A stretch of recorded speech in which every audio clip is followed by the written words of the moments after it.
Yeah.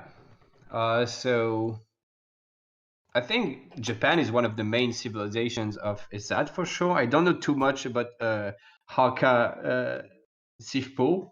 I don't really know what he plays, but I know that surely Ezad does play a lot of Japan. So let's see how it goes in the mural now. So we have Ezad representing the New World Challengers, taking on Hatamoto Samurai from the Nilla Ninjas. We see Hatamoto Samurai, also known as Haka, spawning into the north of the map, playing as Japan. Um, the map is Iowa for game number 1 between this series between the New World Challengers and Nilla Ninjas. And Ezad has also gone for Japan play.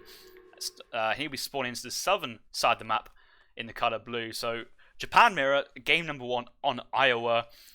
Should be an interesting game. I always do like a few Japan mirrors here and there. Usually quite exciting stuff. Lots of units running around, shrines all over the map, action left, right, and centre, and hoping to see more of the same stuff as we go on. Consulate being dropped down from Harker to start off with. However, Ezad hasn't gathered up all his wood crates yet, and may want to be going for some forward shrines early on. He's actually chopping wood, so I feel like he's gonna get a consulate himself, because, or maybe not. I don't know. He might just drop the shrine first and then the consulate, because that's also possible. Or he might be going for a TPU. No, two shrines. So he's gonna chop for a third shrine, I guess. 360 wood is 3 shrines, so I guess he's chopping for that. It's interesting, but the Portuguese consulate is definitely big. It makes your age up cheaper, and it's basically free when you have a 300 wood start. So, not going for the Portuguese consulate is definitely gonna somewhat hurt Ezad, but instead he's gonna have 2 shrines basically. And you are famous for not being a Japan player and actively despising the Civ. So it's quite interesting how you have that still large knowledge of the Japan Civ. Maybe you've been studying how to counter the Japans for the entire AoE3 career. We see Ezad working on a 135 XP treasure down to the south. His first shipment's already queued up. His population has just increased. I think Ezad is going to be opening up with the 2 villagers here. We need to see what Harker wants to open up with. And he still had his shrines on wood, so he's going for another shrine actually now. So it's a somewhat greedy opening. I mean, he's gonna age up so much later than Hatamoto Samurai, obviously, because he needs to pay only 680 food for his age up, and he did not chop wood. I mean, he chopped like 10 wood or something. So you can see in the food count already how far ahead Hatamoto Samurai is going to be. So he's going to age up faster, but Isat already has 4 shrines on the map. Then again, in transition, obviously, Hatamoto Samurai is going to be able to make more shrines because he has the Portuguese consulate. But yeah, so it's very different openings here from both players. So we're seeing a early shrine play, 2 villagers versus Heavenly Kami, Port Consulate styles. So old meta versus new meta. Nice Iroquois Tomahawk pickup for Harker though, winning the kind of Explorer war in Age 1. But Ezad being very wise, keeping both of the explorers relatively high HP and alive. You do not want to lose Explorer to the Japan Explorers and Tomahawk, because then you'll be just behind on all shrine counts, shrine population, and just map control. And it feels really awkward if you lose your Explorers really early on. Toshoga Shrine coming from Ezad, trying to place it on his starting big hunt. And same story for Harker, but significantly ahead on that age up time. Yeah, definitely. He also does have 2 wheels on that Wonder. Well, actually, they both have 2 wheels. And yeah, like you said, it's very standard old school Japan for Hatamoto Samurai with the Portuguese consulate, the Kami. So he's going to try to shrine boom pretty hard during the transition. Oh, second shipment. So I guess that's because of the 135 XP he's got. And also the fact that obviously he built 4 shrines, and building 4 shrines does give you a significant amount of XP, basically 100 XP from these 4 shrines he built. We see Ezad using that wood for another shrine in the middle of the map, as well as a trading post, and not just Japan in general, but with other civs as well, are you a fan of sending 300 wood in the first stage as second shipments to then get an extra training post or 2 training posts to then kind of increase that shipment rate? Because it feels like you're spending XP to get more XP, and that payoff does take a while. Yeah, it's kind of. I don't think it's worth it if you're only gonna get a TP for XP. There's no point in delaying your whole shipment progression by sending 300 wood to then just get extra XP from your TP. I don't think it's very good.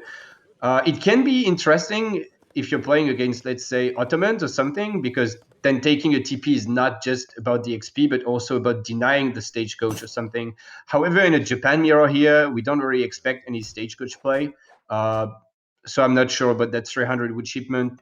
Like Hatamoto Samurai anyway built a TP himself without shipping 300 wood, and I think he's gonna just be ahead in the shipments and probably gonna just be ahead overall because of that.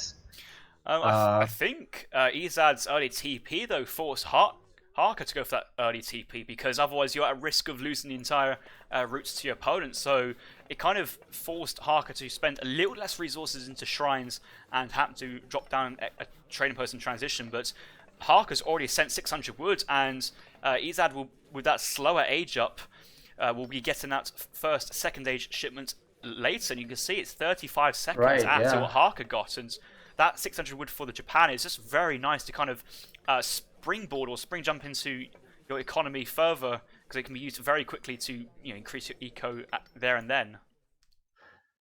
Yeah, and also, well, about the TP line, I mean, I think if Blue tries to take Stagecoach, he just dies basically because it's a mirror and you can't afford to spend that much on Stagecoach. So I don't think he needed a TP. He decided to build one, which is maybe questionable. I mean, when you've got Portuguese Consulate and the Heavenly Kami, you can make almost 3 shrines instead of that TP, and I think 3 shrines is just better. But well, it's his decision. He decided to go for that TP. Either way, when we look at the situation right now, we can see that I think Hatamoto Samurai is just ahead. I mean, he's got the Kami, he's got the Portuguese Consulate. Uh, Blue dropping his Consulate only now. He will be able to get more clubs out if he wants to because of that. Well, he didn't go for the Portuguese Consulate, so he has more export available. But also dropping a second barracks here, Ezad, I mean, while Red already has 2 barracks of his own. So I think we can say that Red is a little bit ahead right now. Yeah, and actually, that's an interesting point you made. Oh, Ezad has the opportunity to go Japan, Consulate, and go for Clubmans, while Harker's kind of forced to stay Portuguese and send Bestieros, and has only just got that 400 export now, so he can receive that military shipment from the Portuguese. But Ezad spends his export there and then, and looking into units in queue, we do see it's 5 Konshan Yamabushis in queue, so those Clubmen, very nice to try and win that Shrine War, where currently the Shrine population is 140 versus 130. So Harker ahead in Shrine count. Shrines are better due to that heavily Kami as well, and in terms of recalc eco population, is currently leading as well because he's sent that second 4 Vil shipment ahead of what Ezad's been able to do. yeah. Like you say, yeah, the clubs are also very nice in this matchup. I don't know how good the Besteros are. I mean, they're strong, obviously, but I feel like the clubs are just really nice in a Japan mirror because then you can you can just siege the shrines like that, and it's very annoying for your opponent to deal with, and they have so much siege. I mean, 40 sieges is a ton, actually. And I feel like maybe Hatamoto Samurai could have switched to Japanese Consulate and gone for the clubs himself. But then again, the Besteros will, of course, help in the main fight, maybe now. Where are they actually, these Bestiaire is on the club and right side. However, infantry board from Ezad push onto Harker. Both players are having Yumi Archers grouped with their Ashes and Explorers slowing their batch down. So it could be a slightly better control from both players just to kind of get that speed advantage from the Ashes. Looks like Ezad is splitting his Ashes now to close in. But those Bestieros, like, away from the fight...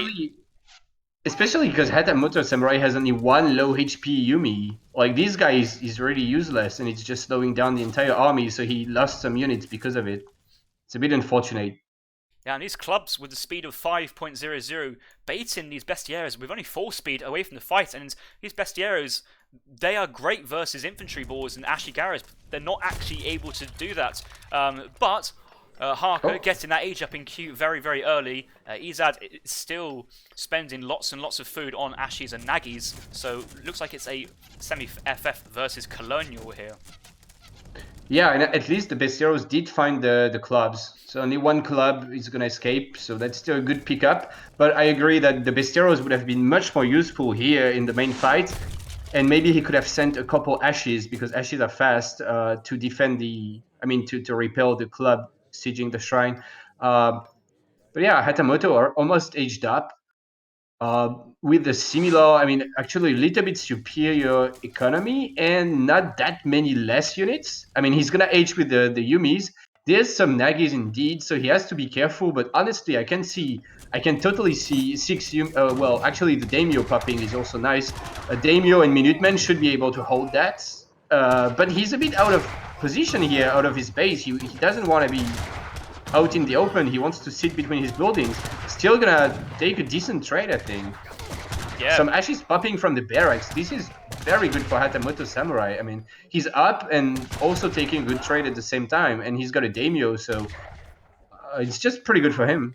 Yeah, that Daimyo tanking a bit of damage from that Yumi fire, but also buffing the Ashigaras as well at the same time, and those buffed units were dealing very well versus Ezad's infantry ball. And now that he's got the tech advantage, getting disciplined Ashes first. Ezad is aging up behind us, but he hasn't dropped down that wonder just yet.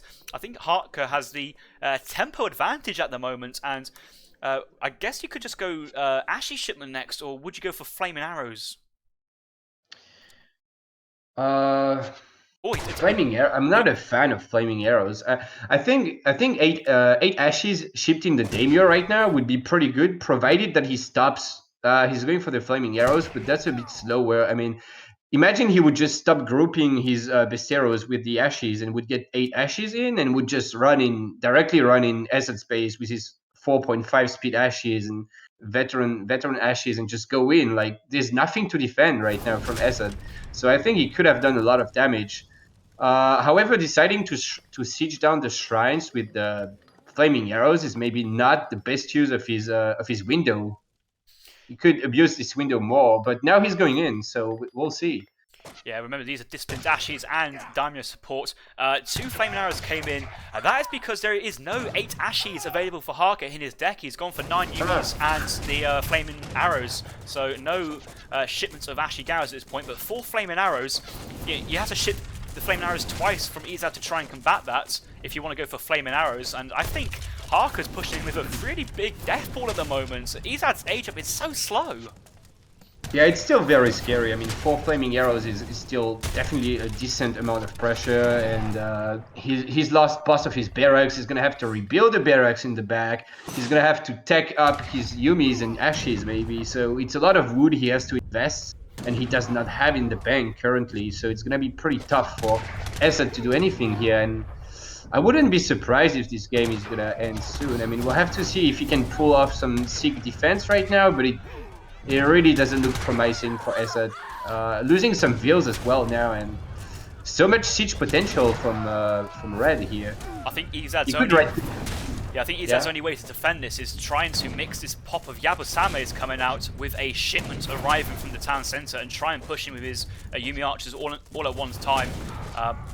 It looks like Harker's focusing down his Golden Pavilion, but he gets flanked from the wrong side. Yeah, Golden Pavilion gonna go down. Some Yabusame and Flaming Arrows Bob could be enough, but even just losing the Wonder is so massive at this point already, and all these Yumis are not upgraded either, so it doesn't look like it's gonna be a very good trade for Ezad.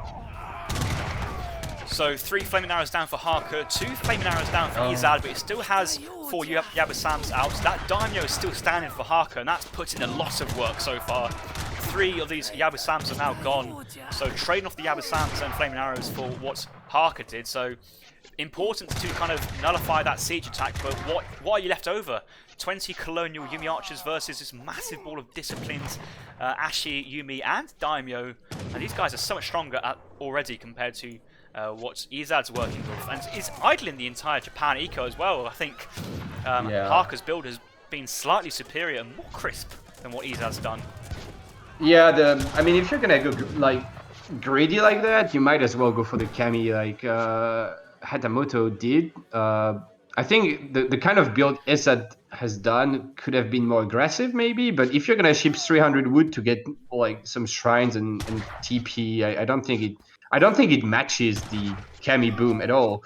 And well, Hatamoto is gonna pull back, but you know, he's killed so many villas. He's killed the Golden Pavilion. Just look at the scores. It's not looking good for Ezad. Both players shipping 9 Yumi Archers to try and stabilize. 2 Ashes in Q4, Harker, 2 Yumis, and a few Clubmen in Q4. Ezad, Clubmen popping out now, but again, it's just a little bit more of a superior numbers advantage here for Harker, and would over time the attrition will be better for Harker, and he'll edge out in front. But 13 Ashi, 17 Yumi versus 25 Yumi. Yumi advantage, slightly better for Ezad, however, does not have the Golden Pavilion support behind him. Oh. And we do. And 5 Nagis just being shipped at the Daimyo. That Daimyo is just so good. I mean, like he can ship every unit forward directly, and he's got soon another shipment, so he might get another batch of 5 Nagis. He can even train Nagis from the Daimyo. So if he can just drop a stable and get veteran Nagis, he can probably just finish the game. He's deciding to go in with just 5 Nagis. Okay, now gonna pull back. Forward stable. Oh, he got the military rickshaw. Yeah, and he shipped it at the Daimyo and built a stable, so that's a nice trick. So vet Nagis ain't coming, and we might see another 5 Nagis being shipped behind this for Harker. So you have 10 disciplined Nagis as well as Daimyo support on top of this predominantly Yumi. But look at this Konsha Yamabushi mass intervention coming in here for Ezad. Yeah, that's pretty good. Hatamoto does sort of have the counter composition, because obviously if you have... Oh yeah, but he's letting his Nagis die to the clubs, so never mind about the counter composition. Oh, Daimyo just being pulled back just in time. Probably gonna see 5 more Nagis pop anytime. Very risky from Ezad to siege under that stable. I mean, to fight under that stable like that. I think we can expect some Nagis popping anytime now and turning the fight into... 5 Nagis in queue, and I think Harker staying by to try and win that fight there. Was probably waiting for another shipment to come from his Daimyo, but actually was 1,000 coin in the end shipped at home. So it's just a 5 Nagis from the stable would have cleaned up. But that infantry mass from Harker just slightly edging over what Ezad had. And you need to remember, infantry supported by Daimyo versus infantry with no Golden Pavilion upgrade. His infantry from Harker was just always better than what Ezad can pump, and just won that war of attrition there. Yeah, I mean, how often do you see 23 attack Yumis in H3 as Japan? Like, it has to be the worst attack you can get. Like, he's got not a single upgrade on his Yumis, and that wasn't too good for him. And yeah, it just came down to that push of Ezad just doing essentially nothing, actually losing his units, while pushing, and while Harker was fortress. And on the other side, well, Harker's push did a lot. I mean, he killed a lot of vills, a lot of units, the Golden Pavilion. So, you know, I think, yeah, it just comes down to Harker's build being stronger, and, you know, just no window for Ezad to do anything. And then a big window for Harker to push back when he was up and do a lot of damage. So pretty well played by him. Yeah, Ezad having quite a lot of military units in the second age, but Harker having more villagers due to that double 4-vil shipment, so always ahead by 2 in that second age, and having better shrines due to the Heavenly Kami build. It felt that Harker's eco was better on both those fronts. Gets up to the third age first, and then just that superior military coming in very, very quick behind into Ezad's base. Yeah, and if you look at the resources, you can see that Ezad was slightly ahead, But if you take into account the fact that he shipped 300 wood and 600 gold, and that he had to pay much more for his shrines because he did not have the Portuguese consulate or the kami, like obviously, in fact, even if Harka had less resources, he sort of had more resources available. Like he just invested less into shrines, and he had more, like an extra 4 VL shipment and that kind of stuff. So yeah, just that little thing about the resources graph. If you look at it at first sight, you might think, oh, Ezad had more eco, but in fact, he definitely didn't. So yeah, a superior build, I think, from Harka. Pretty well played overall, and a good hold as well when he aged. So yeah, Harker picking up the first game up against Ezad, and Ezad's the higher ranked opponent, so this is setting the tone to Ezad. Harker is laying down the gauntlet. Can Ezad make a comeback? Right, let's head into the next lobby. It'll be happening on Fraser River. It is the New World Challengers to pick, and Ezad is going for Portuguese. Looks like Harker's replied with the Germans, and we should be ready to start very soon after. Yeah, it looks like they already agreed on the matchup. Who was picking first? New World Challengers, and that would be Ezad. Huh, okay. Ports. Well, it kind of makes sense. I mean, this map, you can wall up easily on a lot of spots because there's these chokes because of the river and the sort of cliffs next to your base. You actually have a lot of food in your base on this map, and there's 4 trading posts available. So I think ports make a lot of sense. But Germany is also a good pick against ports, so it's going to be an interesting match. And also, you talk about the walling. Just before we start this game, can you wall that centre passage, because that trading route doesn't pass through? That could be a another way to wall, so this entire map can be walled off for the Portuguese player. I don't actually know. Probably. I haven't played enough on this map to know about that, but it might be possible to just wall there, yeah. We'll have to find out. Maybe Ezad has put some practice onto this map because he chose to play the Portuguese. We've seen the Ottomans a comfortable pick on this map a few times, but Ezad is happy to take a land map with the Portuguese. Certainly interesting playstyle. We're spawning into the second game between Harker and Ezad. Harker currently 1-0 up for the Nilla Ninjas at this moment. Ezad represents the New World Challengers. Still to go onto the scoreboard. The matchup's going to be Portuguese versus the Germans, with the Portuguese player spawning into the northeast for Ezad. Harker taking the Germans to the southwest, and look, the hunt distribution seems to be even for both players. Only 2 starting hunts for both players, but all the other hunts are on the valley floor, and that's where the action will have to be. Will be both players pushing out for their extra resources, for all those extra coin mines, the trading posts, and the hunt in the open valley section of this map. Yeah, although you can also try to herd the hunts in and wall up, like on that kind of plateau where you have your TC, you can try to herd everything in and then just wall up. I think you can get a lot of hunts in your base on this map. We'll have to see. I think it's definitely possible to wall the middle choke there in the river. So maybe Ezad will just wall up. It's going to be interesting. Either way, it's a coin start, which is pretty good for Germany. Although he decided not to use that coin, so I guess it doesn't matter actually. But he could have gone for a market. I mean, you can always feel that you're somewhat guaranteed a coin treasure out on the map due to kind of the beaver treasures and just other treasures here and there. Do you think not going for a market in Age 1 for German is I wouldn't go as far as lazy play, but there's always opportunity to make the most of your treasures. We do see 95 wood by 2 grizzlies nearby from where Harker is right now, and if he chose not to get this Honcho treasure, he could be on the 95. I guess Honcho would help him for other treasures afterwards.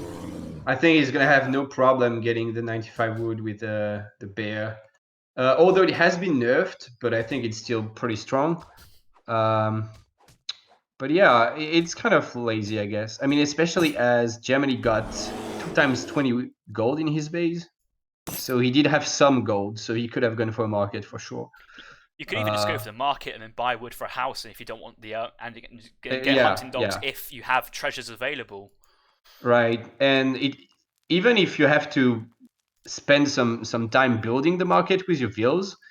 Some people would say, yeah, it's going to slow down your age up if you do that because you have to build the market. But in fact, you get some XP from building the market. So you ship your 2 settler wagons earlier, and it actually doesn't slow you down. So yeah, there's kind of no reason not to at least build a market and a house, if not get hunting dogs.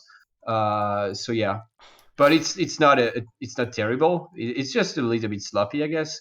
But it's not going to be game losing for Hawker or anything like that.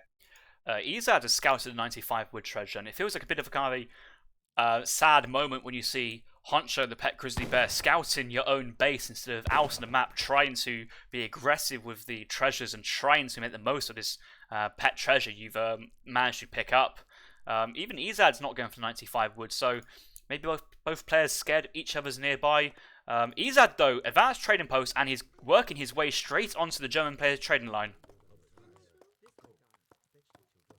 Yeah. I think Honcho is gonna come in already handy here because he might be able to deny some ATP with that bear. I mean, if he can just find the blue explorer, it's gonna go down quite quickly. Harker first shipment, 2 settler wagons, very standard, but that came in at 2 minutes and 45 seconds. That seems to be a very delayed age 1 shipments there, and it would be nice if to try and got that shipped in a little bit early with XP treasures and that market play you was talking about. So Yeah. little things here and there both players can touch up and try to improve. And that 95 wood treasure would be very nice for trying to help this ATP and at least get some vills on the map to try and lay down the foundations. But I guess trying to capture Germany's safe TP is actually a really smart play. He's actually staying around the Cheyenne settlement as well. Yeah. Yeah, he's gonna go for that for sure. Yeah, I guess he did not go for the 95 wood because he wants to keep his explorer high HP to be able to build his TPs. Because obviously you can send vills like that, but if you look closely, that vill is building the TP so slowly, and it's much faster with your explorer. So you kind of want to keep your explorer high HP as port here to be able to build these TPs. But yeah, so he's going for the Cheyenne, and that TP was still not taken, so maybe Germany could actually get it if you realize it. He's going to come over here and go, oh, what's happened here? He's going to feel a bit disheartened because now he's scouted the ATP. He's scouted where this extra train post is and has actually worked out what Ezad's plan is. And I guess you'd have to really take down these 2 TPs down to the south right as German. You can't really allow Ezad to have a 3-1 plus a native TP, but it also buys time for Ezad to go for the top 2 train posts. Second town centre going down, and then just get some eco flowing behind this while German is a bit distracted from that very cheekily placed trading post. Yeah, so Germany expected to be able to build a TP in the bottom, and in fact, yeah, Ezad is going to be able to get all the TPs. He will probably lose his explorer after that, but the TP will go up, I think. And meanwhile, some Cheyennes are gonna raid. Might pick a settler wagon. No, couple Ulans popping, but I'm not sure you want to fight that. Okay, not much gonna happen. Boss players kind of scaring each other away. That TP did go up. It was close though. It was so close. That explorer died very shortly after, but seeing Cheyenne riders on the field, that's something we don't see too often. Interesting tech the Cheyennes could get, if I just get this on the screen, is the Cheyenne Fury. Very expensive though, but does add an extra 2 multiplier versus cavalry. So I think it's the hand attack multiplied by 3 versus Uhlans if it's adding an extra 2 multipliers. It adds only 1 multiplier. It sets the bonus to 2. It doesn't add 2, I believe. Oh, yes, times 3 would be extremely broken, actually. I think it's only times 2. But even then, it's really strong, especially because war wagons, they can't really hit and run. They're slower, so you can get caught by Cheyennes. And if you have that tech, they could tear down any cav Germany does. You kind of want to have dragoons to kill these guys, or musketeers, but Germany also doesn't have musketeers. So it could be interesting if you would get the second Cheyenne TP later and just like kind of go pure Cheyenne, and there's kind of no like counter for Germany. But obviously it's expensive and it's slow, so it would take a lot of time until he gets like the upgrade and a lot of Cheyennes out. So we'll have to see. Uh, Also, going for this native post kind of means that Ezad was not really able to get infantry out early. I mean, it's 7 minutes and he's got only 5 masks, which means he was not really able to get the TP down. So that's sort of a win for Germany here, denying that stagecoach on the second line. But Ports did get the stagecoach on top, so it's by no means a bad position for Ports. Yeah, but I think the Portuguese having 2 TP stagecoach plus another tier 1 and the Yeah. native, you have an XP income as well as a resource income. So win-win situation for Ezad, especially denying Germany opportunity for a stagecoach. And Harker is aging up behind this, but soon Ezad will be as well after shipping 700 coin, 700 food, and I feel that Harker would need to really take the agenda early age 3 if he wants to come back into this, because otherwise it's just going to spiral away from the German position at the moment. Yeah, he's gonna have a window for sure because he's gonna be up earlier and he's gonna get just more stuff because it's Germany. Obviously, he's gonna get more units with his shipments, and Port is gonna spend more resources into training vills. So there's gonna be a solid window of a couple minutes for Hatamoto to do something. But yeah, definitely, eventually Port will get the upper hand, so he has to do something. The age up from the Portuguese is coming in now. Harker in base at the moment, training 4 skirmishers from the barracks, aged up with the 3 settler wagon, 700 coin. No wood shipments at the moment. We could have seen a 3 settler wagon, 700 wood fast fortress instead. But these Cheyennes getting caught out by the Uhlans and the pikemen. Nice catch there from Harker, managing to survive, protect his settler with 17 HP. Luckily, And she one had her more. great coats. He could have put at least one more chi in there. More musks being trained, but I feel like these musks are dead. I mean, if he can just snare with the explorer and the pikes, these musks will die surely. So at least the Cheyennes are getting caught out of position. So another good catch here for Hatamoto. Also sniping one musk. Yeah, it looks like looks like Ezad sacrificed the Cheyennes just to get the musketeers out alive, but even then losing a couple to the skirmishers, but only losing I think 1 or 2 musketeers. So not bad there from Ezad. Now he's into next age with training post support, lots of XP, 3rd TC going down. I think Ezad's just trying to play for time at the moment, and maybe the first shipment coming in will be 5 dragoons, would you say, or Cassadors? I think you have to go for Cassadors here. It's a risk you have to take. You have some musks. These musks can defend from the Uhlans. You have to go Cassadors because surely Germany is gonna go 8 skirms next, and if you go for goons, you're not gonna be able to defend. 8 Cassadors indeed coming in and gonna defend the pressure. Maybe a little bit too early for Germany to push. I mean, he could have waited until he had 8 skirms. So kind of getting caught here. A couple of Hussars doing some work. And all these musks getting a great value, but more units are on the way for Germany, and he will probably be fine. Actually, a lot of his units were sieging that ATP there. Oh wow, that is awkward, isn't it? Yeah. I mean, the pikes could have been, but the Uhlans might have been more interesting in the fight here. I feel like with these Uhlans in, Ezad would have been forced to go back and would have not been able to take such a good trade, because I think Ezad just took a pretty good trade there. Also saving his ATP, so he still gets the resources income.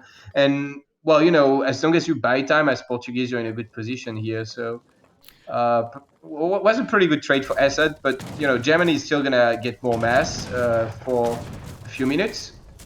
9 Uhlans is interesting. Maybe could have been 8 skirms, but I guess 9 Uhlans could be an option. If Ezad is going to push out now, and Germany gets veteran Uhlans, he's toast, honestly. So. Also, Harker, very wise, taking out his training post without showing the 9 Uhlans, now grouping the Uhlans together, pushing out with his 9 Uhlans shipments. Ezad's thinking there's only like 5 Uhlans on the field, but when 14 just turn up and nuke his infantry, he's going to be a bit upset by that. Musketeers still colonial, a couple of colonial hussars, and only the first batch of dragoons now making their way onto the field. But Uhlans still colonial age, no tech being researched at the moment. I feel if these are veteran hussars, this could be a really good time for Harker to push. Yeah, I think instead of taking that TP, like he could take it later. He should have got the veteran Ulans, and he could just go in now. But without veteran Ulans, you don't really want to fight this. He's still not researching, and he's gonna queue it now, I believe. Hopefully, he's got the resources for it.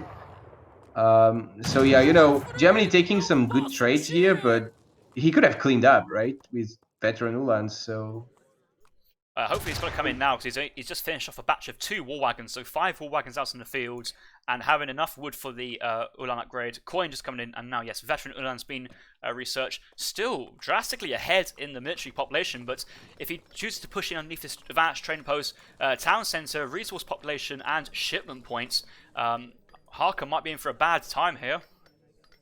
yeah, definitely, he has to be careful, but he also has to do something. So it's a bit of a situation where you want to push, but you have to push really carefully. But he needs to go like soon because he's not going to be ahead forever in the military population, as Portuguese are very much ahead in the eco. So he needs to do something quite soon. But he decides to go back, which is really kind of questionable. He might be getting stagecoach for himself and thinking, okay, I'm not going to be too far behind because I'm going to get my own stagecoach. But this is the point in the game where the stagecoach is not going to matter anymore because Ports are on 3 TCs and he's going to outboom really hard regardless. And we do see that wall we were talking about going down in the middle. Ezad does have double barracks, so he's going to probably be making a lot of Cassadors. So he wants to get that wall up also because he's got organ guns now. And Germany denying it, so that's pretty good for him. Still slightly awkward just to have a few wall pieces, and you see the skirmishers moving forward, but these organ guns can get a nice volley if they turn around. Missing out on that volley, but even Harker having to slow down for this wall segment, and for one Vil, when you've already got so much eco population, it's not the worst trade in the world, I guess. It gives you more time to get your 5 batch of Hussars in queue to pop out. These are Vet Hussars as well, and another wall segment going down. Yeah, Ezad is trying really hard to get that, you know, these walls to cover his organ guns and Cassador. Because obviously he's got the range advantage now. I mean, he's got more range units basically. So if he can just cover them with a wall, he's in a very good position to take a fight. 1k wood for Germany. I don't know. Oh, he's making artillery. That is why he sent 1k wood. He's got an artillery foundry and he's queuing falconets, which makes sense. See a 2 Ulan raid left side, but took a while to get into actual raiding. Enough time for the Dragoons to kind of scare him away. Will pick up 1 Vil for his trouble, so nice raid there, but it's not the most impactful. And Harker is walling up the left-hand side, so we have Harker walling left and right. Ezad trying to wall the centre, and is only now starting to wall the right-hand side as well. So I think both players are happy to play a slightly more boom style, but the Portuguese have 3 town centres. It feels like long as this goes, it's just going to be better for Ezad, and I guess Harker's waiting to push out on those 2 falconets. 2 falconets is a bit disappointing. I mean, he's got a stagecoach and he shipped 1k wood. I feel like he could have got maybe 4 falconets out by just toggling his TPs to gold and, you know, trading a bit of resources maybe. 2 falconets is not going to be that scary. I mean, it's enough to take on these organ guns, but it's you know. What do we see here? A gate on a single wall piece segment, a 10 halberdier pop as well. Interesting stuff this game coming out. Organ guns connecting to the skirmishers, and if your skirmishers go down, I think it's going to be slightly in favour for Harker. This is a bit of a lag spike here. Let's pause before this main fight happens. Yeah. I'm not sure what's going on right now. That's unfortunate. Did you pause already? Oh man, all these skirms going to die. That's unfortunate. Could you still hear me fine during the lag spike? Yeah, I don't think it's us. I'm still uploading about 4.5k bits per second, so I'm still fine. We're having this conversation, all of us in the game. I guess it's just to give us the players a bit of a kind of mental recharge before we get going, because this is the worst point in the game for a lag spike, especially when it's I think Germany has to be all in here and try and win this fight, and it's difficult. You can see how these castles are already engaging. Yeah, you can see so many skims dying to the organ guns. That's really unfortunate for Hatamoto Samurai. Not gonna lie, but he's wagons on the left, the Ulans just attacking everything, but kind of running around at the same time. So maybe and this Falconet's getting some good shots in, but they need to focus the organ guns down. All the Ulan's going down to the Halberdier though, so the Halberdier play paying off for Ezad at the moment, and it's just Halberdiers onto the War Wagons. War Wagons can't really kite in this situation because they're snared by the Hussars, and it's just a massive advantage here for Ezad. It's just going to be a clean-up. Even the Falconets, the last units to go down, didn't put in enough work to save the German army, and it's just this lone Falconet going down, and oh, that's a clean-up. That's pretty much GG. I mean, Port's now almost 100 score ahead, and yeah, Hawkeye is gonna resign. But it's definitely sad. I mean, it didn't seem laggy at all the whole game, and then that one fight that really mattered, it just lagged really bad. And it's hard to say if Germany could have won the fight. I guess regardless, Ports would have probably won. The Harbs did a lot of work, yeah.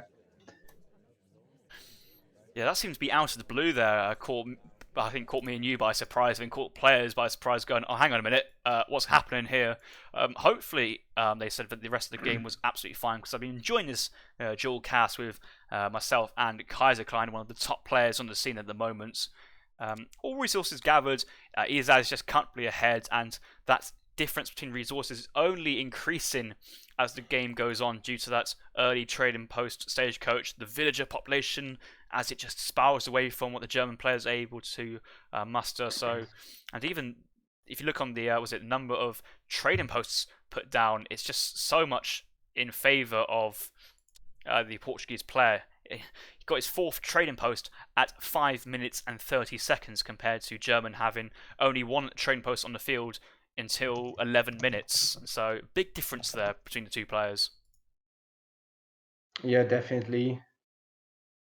And Germany kind of just missing out on his window to, really make something happen. I think, we could see that point where he had just kind of a lot of Wulans and no veterancy, and he could not take a fight. And if he could have taken a fight, he might have just won the game there. I was reading the chat as well, and people were like, "Oh yeah, get veterancy, get veterancy." He kind of like made that one big mistake to not get veterancy and just force a fight, and it probably just cost him the game.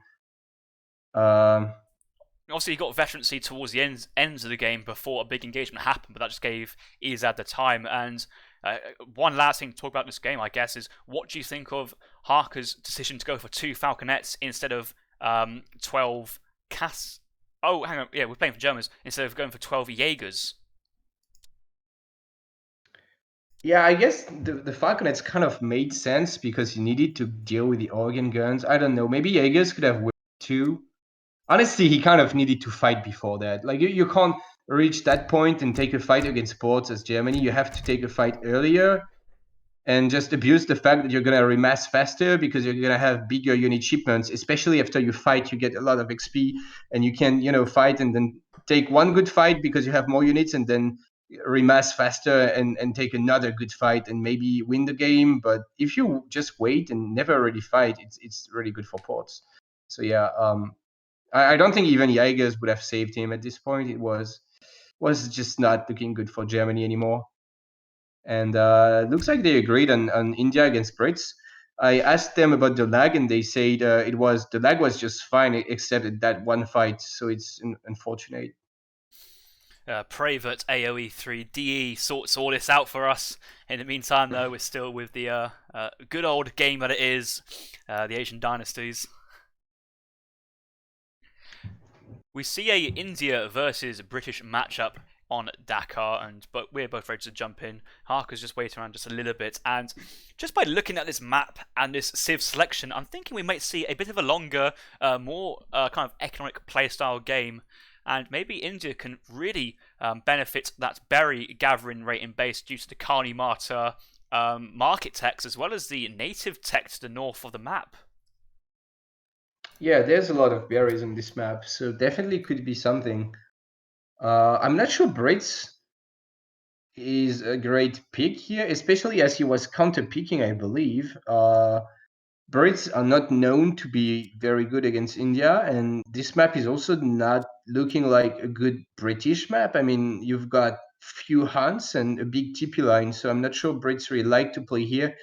Maybe a bit of a questionable pick. but we'll see what he can do with them. It's going to be interesting. Yeah, we see Harker spawning in as the British civilization on the left-hand side of the map in the colour red. This is Dhaka, one of the new maps introduced into the ESOC map pool for the ESOC Premier League #2. Harker's opponent, Ezad, spawning on the right side of the map. Playing as the Indians today, coin crate start for both players. All the explorers are moving straight away to the north side of the map, trying to pick up all these livestock, and I think Harker wants to pick up these livestock just to deny the livestock's going to the Indians. The Indians get XP for each yak they pick up, though, so the onus is on the Indian player to try and pick up as many yaks as possible here. Yeah, definitely. And also gonna, of course, be nice for Brits to be able to eat that maybe one yak to age up a little bit faster, or just, when he's out of food later, have these yaks that he can eat. Gonna pick 3 of them. I think there's maybe like 5 of them spawning on this map or something. The top right one's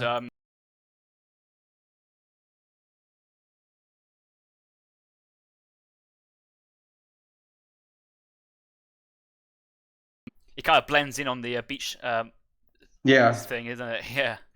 Yeah, I couldn't find it on the minimap, but yeah. So 3 yaks to each player is obviously pretty good for Brits, because you would expect India to get more yaks as their explorers are faster, and there's, 2 of them. So it's kind of a win for Brits already to get half of the yaks. And again, Harker going no market on a coin crate start. There's lots of coin treasures on this map. We see 50 coin here. He's working on a 100 food treasure, very nice. But nearby, 80 wood, another coin treasure on the north side, 50 coin. And he's just gone for a single manor house and just putting all villagers onto food. I feel that a market here, market and manor would be better. Yeah, it's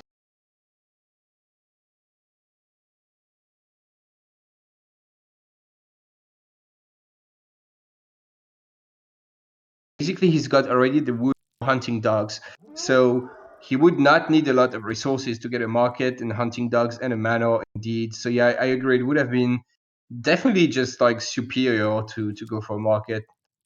He's aging up there on 15 villagers, so I think one vill less trained, and obviously one vill not from the second manor houses. So going for a very fast age up, clicking in about 2 minutes 30. Ezad's still not even close to aging, currently on 500 food.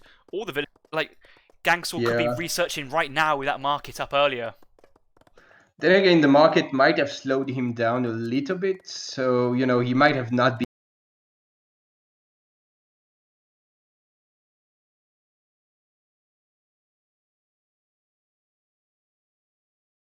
one manor there.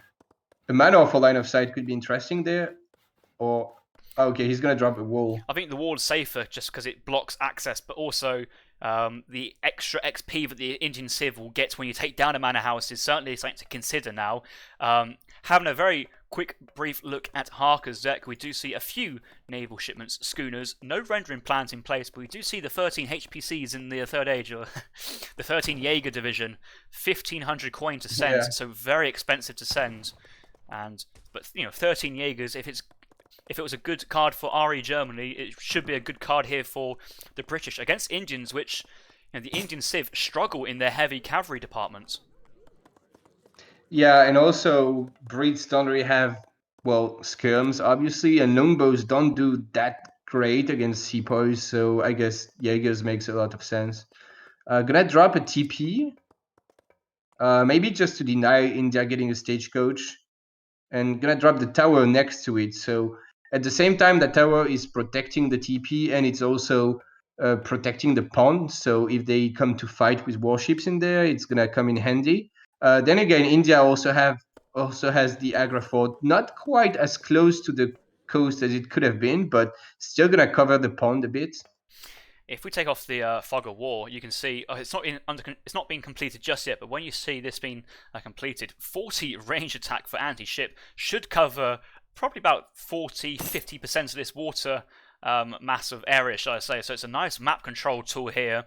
Outposts on the other side for Harker, so both players having defensive measures for any boats being shipped into the middle ponds, and both players will probably try to resist from shipping their ships into the pond if they know where the other person's outpost and aggro is. Ezad having a deck with naval shipments, but both players yet, but he might just go for water later on. Isbraid's gonna go for a second TP on top? he is. Huh. Interesting. Kind of slow, but there has to be a reason. I'm not sure it's really a good idea to take a second TP, but who knows? Maybe it's gonna pay off at some point. I mean, otherwise you just build another 2 more mana houses and get the 2 extra vills. You could have even made a case for going for that North Bhakti Temple, and then the upgrade, just so you can basically gather the elephants, the deers, and once that's all done, berry bushes. We do see Harker having the steel traps, but there's not too many huntable animals on this map. That berry income later in the game will be crucial because berries on their own, without any upgrades, still gather faster than a mill does. Yeah, definitely. If you're out of food, you should totally go on berries and especially with that native upgrade. But obviously, if you can, the best is always to go on hunts. And he does have hunts for a while, not forever, but he has a pretty sizable hunt with the elephants and these deers. So I guess he's gonna be fine for the time being. A second barracks going up. Pretty greedy from Brits here. I mean, he doesn't have all that many manuals, but he's got 2 TPs, 5 bills in, steel traps, placer mines, gangso, even getting great coats now. So Brits, grading quite a bit. And meanwhile, India he went for 600 wood. So it's not completely greedy. He did not go for the wood trickle directly, but he did get the Ottoman consulate and the 4 Ottoman villages are probably on the way, or maybe I guess. Yeah, okay, they're on the way. The Ottoman villas are gonna pop now. Yeah, and Imperial bureaucracy coming from behind this from Ezad as well. So looks like both players are happy to go for some sort of economic play. I like Harker's building placement though. Barracks on the trading line to defend his 2 TPs and prevent the Indian player going from a full TP control, and having ward off the south side. If Ezad does decide to push from the south side, it should give Harker enough time to reposition his army around. So defending both the north and the south at the same time. Ezad, 600 coin here, looking to get an age up here, I believe. Yeah, most likely. He doesn't have a stable, so it's not gonna be for a cap switch or anything. So yeah, I guess he's gonna age. He also walled up himself in the middle choke, but I'm not sure how good that wall is. I mean, it looks like there's some pretty big gaps, so it might not really matter, that wall. And Hatamoto Samurai might be going for 700 gold next himself. I mean, he's got 2 TPs, right? Yeah, okay, there you go. So he can have a lot of shipments. He can basically, he went for the greediest British build. Yeah. You just see how many villages are Garen hunts so close to his town centre. So good herding here from Hark. I believe this deer hunt was it might not be the starting hunt, but these are elephants nearby, and it'd be easy for these villagers to transition from this hunt onto the elephants. Berries nearby as well. Could see a few more mana houses from Harker coming up during this transition though. He's only got a mana pop of 100 at the moment, and he does have the gang saw tech research, so that could be something which Harker wants to do to further increase his eco, because at the moment the economic population between both players relatively even. Yeah, well, he didn't make that many manos indeed, so yeah. But he still has the potential to boom now. He can still make more manos. But the thing is that, he's going to need the wood for a lot of them at least. Then again, he might be aging with the Caravel and the 400 wood, which is definitely the best age up you can get on a water map.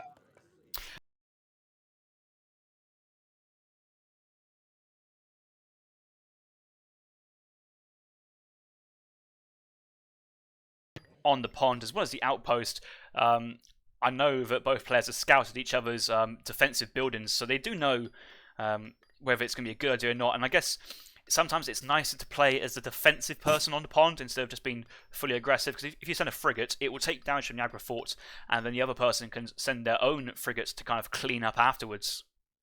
Yeah, sure, but he doesn't have to. I mean, just having a caravel here can be really interesting, like just to cover your units, and it can come into use. Or you could even pop your caravel in the main water and just come and pressure these houses here. Surely there's some houses you can take down without being in range of the TC fire, or deny some hunts or some trees, or the caravel could even kill a ville here, or get the wall down. I mean, there's a lot a caravel can do, and then you still get 400 wood. And 400 wood, especially when you're gonna make cannons and you're gonna need to get veteran musketeers, is very nice. Well, he decided to go for the longbows, which is by no means bad.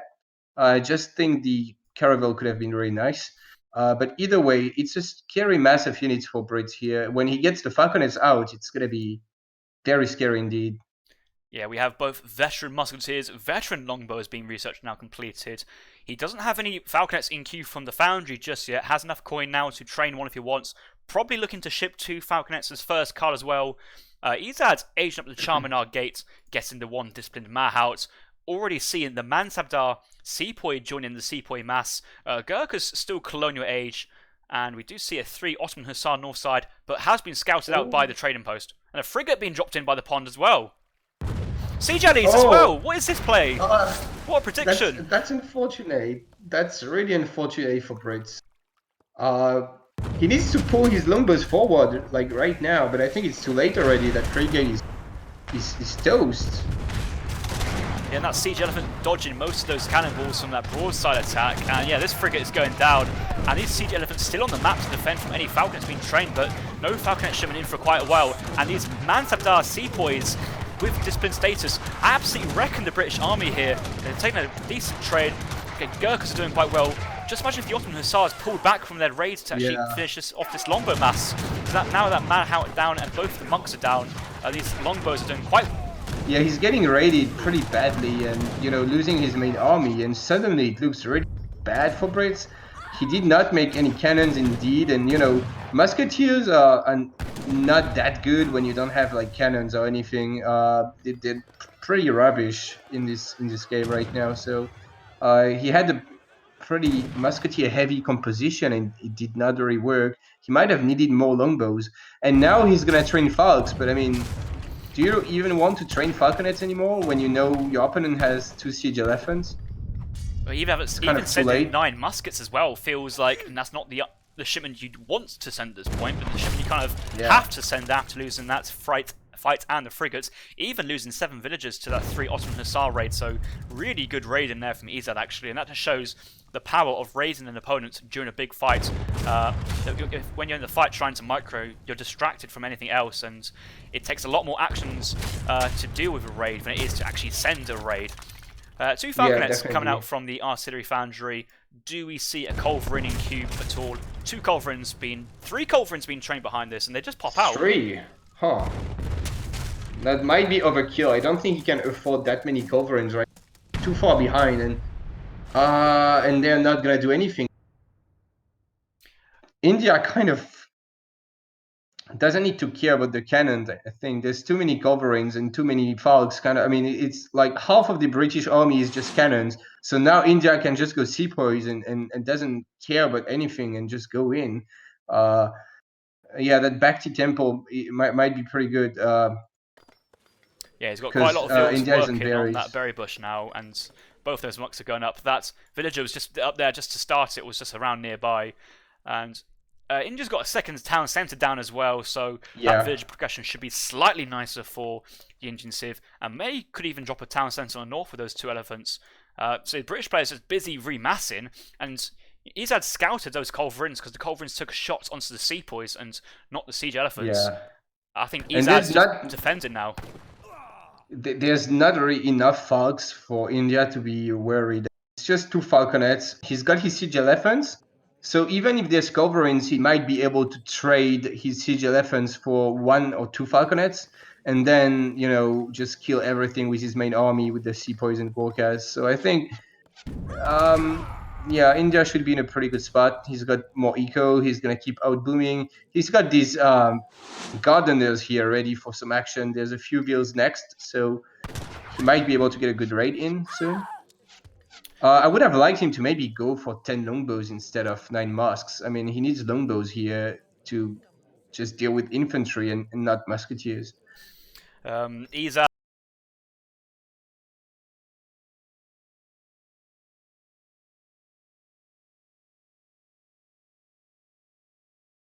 for Ezad, and Ezad is, you can just tell by how he's using his units, he doesn't want to force it, he just kind of wants to like prolong this as long as possible, because he feels that his economic is better. Because Mahouts have been buffed against infantry, so I mean against heavy infantry, so they could be totally viable here. Also, that raid again from Ezad, a couple of hussars killing maybe 3 or 4 wheels again, so India is pulling more and more ahead in the eco. And look at the stats on these sepoys. I mean, with the veterancies, the men's outdoor, the British East India Company, 35 attack, 200.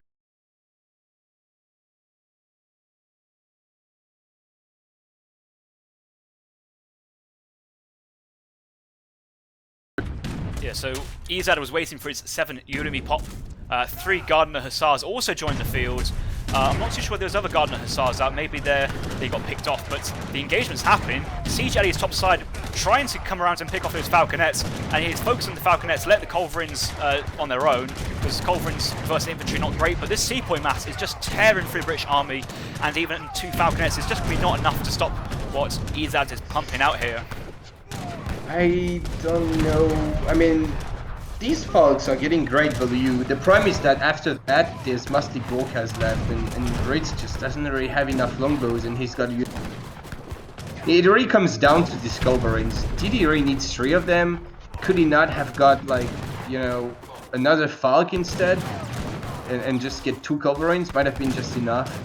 And now this Culverin's dying, which is also a mistake. I mean, there's no use for these Culverins right now. You could be like, yeah, they don't matter, but who knows? Now he's made more cannons. Well, he's actually shipped 2 cannons and made 2 of them. So India might react by making siege elephants. And if the Culverins were still alive, they could kill the siege elephants. But now they're dead, so you know it's an opportunity for India to make siege elephants that he would not have if the Culverins were still alive. But I don't think he's even gonna go for siege elephants anyway. Just Mahouts, 2 Mahouts. Maybe he can train some Mahouts. He doesn't have a stable, so maybe not. But even Steve, still 2 Mahouts versus this small mass of musketeers. I mean, there's a few longbowmen in here, but I think the Mahouts just should be enough to kind of at least overwhelm and pick off the Falconets or let the Sepoys come in. Mahouts wheeling around from the top side, trying to kind of pin them from the top side. Musketeers moving, but this is allowing the infantry mass from India to come.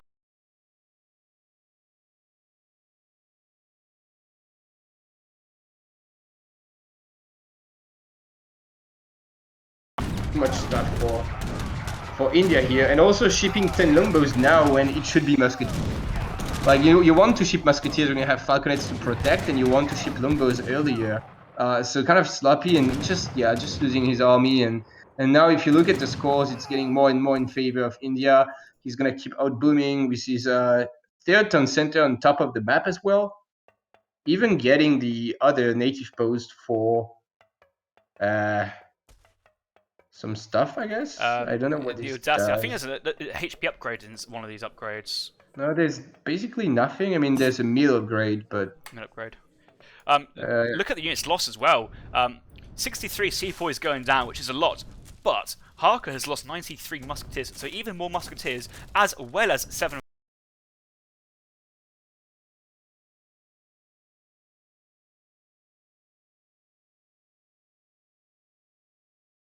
strength and how comfortable he is at the moment, backing out once he's seen his Falconets come out. He knows he just doesn't need to overcommit. When on 3 TPs, berry upgrade as well as in his rice paddies, which I don't think he's been using just yet. Maybe Ezad is not fully aware what that tech does, but it's not the biggest price to pay. Oh, he got it already. Yeah, not sure that's really useful, but I don't think it matters either. So I guess he does. Ah, no, it's only on a sacred field. Yeah. Frigate coming in, picking up a Falconet for free. Now that outpost is down. and Ezad just pushing onto another batch of these Falconets. Gardener's Hussars taking some damage on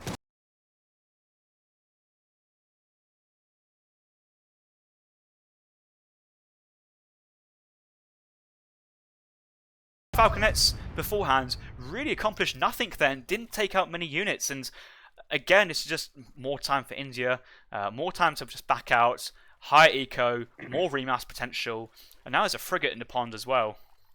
Yeah, there's really no reason to be Brits whatsoever here. Like you don't want to game. You don't have the control of the pond. You have weaker units. You have less eco. At this point, it's pretty much impossible for India to lose. I mean, he would really need to delete his entire army plus like 20 bills, and then he might lose. But well, that was a huge volley though again. Wow, but doesn't matter. Yeah, but that siege elephant pop from Ezad really smart as well, and that's just going to deny Harker from making any more artillery. The frigates there helping out, and GG's called.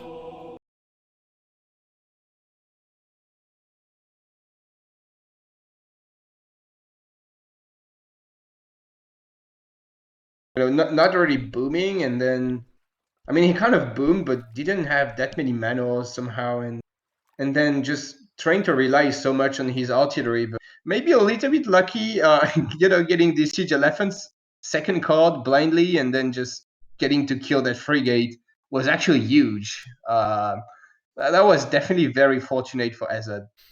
I think, though, that also those siege elephants were popped for the Falconets trained from Harker. Yeah. Those two Falconets being shipped came in much later, so the elephants were there for the Falconets, but popping those elephants onto a frigate, you would take that any day of the week.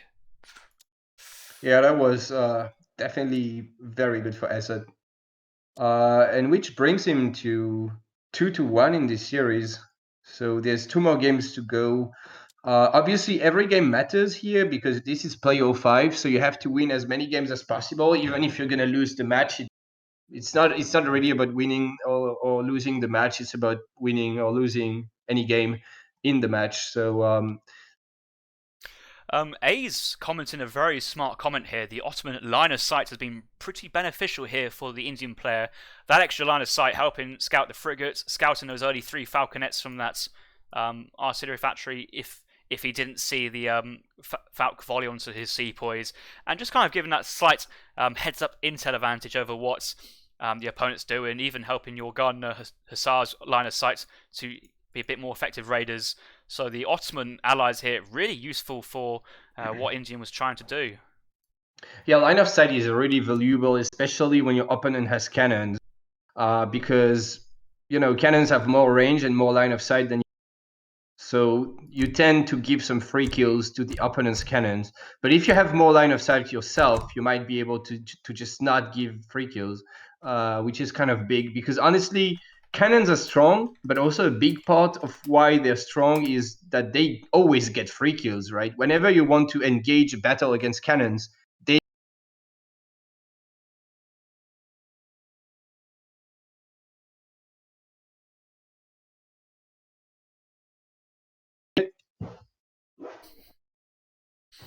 Yeah, no worries. Let's have a quick look at the chat while we're waiting for both players to pick their civilizations and correct map settings. So yeah, Summer comes in, record game. Ezad is represented the New World Challengers. New World Challengers are picking into the 4th map, I believe, and that just counter Summer. So Ezad going Germany, Hatamoto Samurai picking the French. So Callan asking these 2 games to finish in the next 30 minutes. Yes. We'll try, but both these players will try and fight for every single point, and that may mean that games will linger on a little bit longer than they would normally do if they're just playing normal ladder games.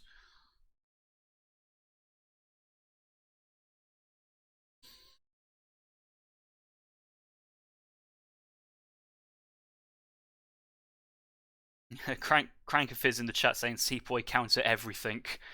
I'm not too sure Sumpu would agree with you on that one, but even still, those Sepoy stats in the 3rd age were so strong. Callan suggesting water is so broken. I don't think so. We didn't see broken water in that game there. 1 frigate getting absolutely wrecked by those siege elephants, and the 2nd frigate being shipped by the Indian player broadside attack, managing to pick off one falconet, and I think that's a well, the falconet was in range of the frigate, and vice versa, so that could have picked up.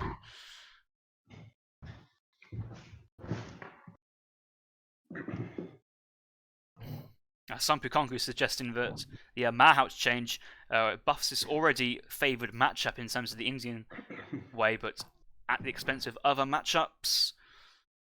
Yeah, it's definitely true. I mean, India always used to be kind of strong against Civ that don't make goons basically, but go for musketeers themselves because, well, India usually has the stronger musketeer, and Mahouts were already kind of good against Civ that don't have goons, and now they're even stronger and even weaker against skirm goons. So yeah. We did see Ezad picking German and Harker locking the French behind this as well. Let's hope to see another good game. We've got Kamchatka Summer, a very standard map. Do you enjoy playing on Kamchatka? Yeah, I do. I mean, it's very standard, so I like it, but not. It's not like how should I say? It's a very competitive map. I enjoy playing on it in tournament because it's competitive, But there's nothing really special on that map, so it's not particularly exciting either. But it does make for some solid games to watch usually. And I do like the French counter pick here. French being slightly buffed on this patch with the cheaper CDBs again, Germany being nerfed, and that map having a lot of goats and good treasures. So definitely favoring France in this matchup, in my opinion. So I really like that pick here from Hatamoto Samurai. We'll have to see what he can, how he plays it. It is a wood start, which is a bit better for Germany as they benefit more from that early TP. But then again, on that map, when you go for a TP as Germany and your opponent has a scout, he's going to get even more livestock. Yeah, and there's 4 livestock up for grabs in the centre of the map as well, and I expect to see all of these going towards the French Civ. And hang on a minute though, the French Explorer moving forward. I think he's going to go for the middle trading post here. Yeah, he might be giving up on that early XP to just get more livestock. I don't think that's needed. I mean, the XP is really nice, actually. I mean, it kind of like just matters a lot to get these CDBs earlier. And he's also going.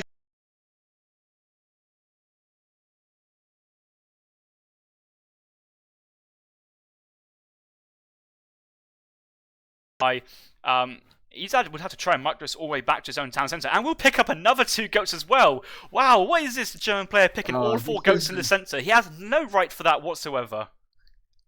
Yeah, that was a really good raid, I guess, from finding all these goats. Kind of really unfortunate for Hatem. But yeah, I wanted to point out that this is actually huge. Okay, like France is going for a 12-10. Okay, no, he's not. Now he's chopping wood. It's kind of late. It looked like, oh my god, seeing another goat. Jesus Christ.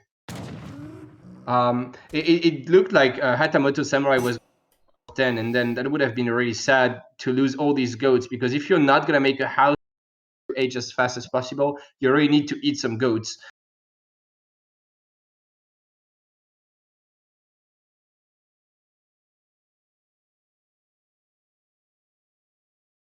I mean, this is just so many goats. Like, you don't expect Germany to get that many on this map, really. I've never seen a Freitag be more beneficial than we have just seen right there. That was some good control from Ezad and good map awareness. Like, he managed to pick up that Freitag with the Explorer before going for the training post because he knew he had time to get that Freitag before that TP pass came in, because it's such a long training post route, shall I say. And Ezad went straight for those goats, picking up the goats being sent back from Harker. And I don't think Harker misplayed there. You wouldn't expect a Freitag monkey from the German player to be right on top of your goats like that.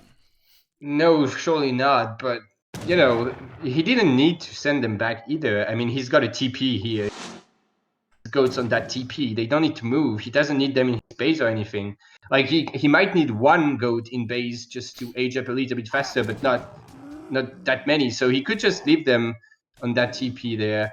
So it's definitely a little bit of a misplay, but it was also very unlucky. Obviously, he wouldn't expect that to happen like that. And now also picking up the 85 wood, so a very good H1 for the German player in a matchup where you usually would expect France to have the upper hand. It's a really good start for.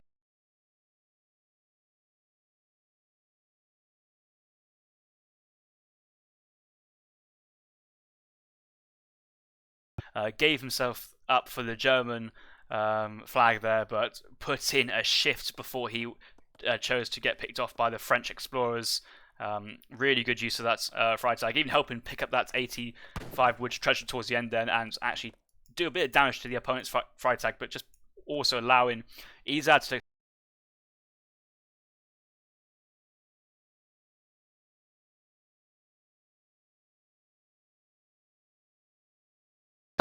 was not that good for Ezad. He's herding. He had like 5 vills, I mean 3 vills and a settler wagon here, pretty far from his CC.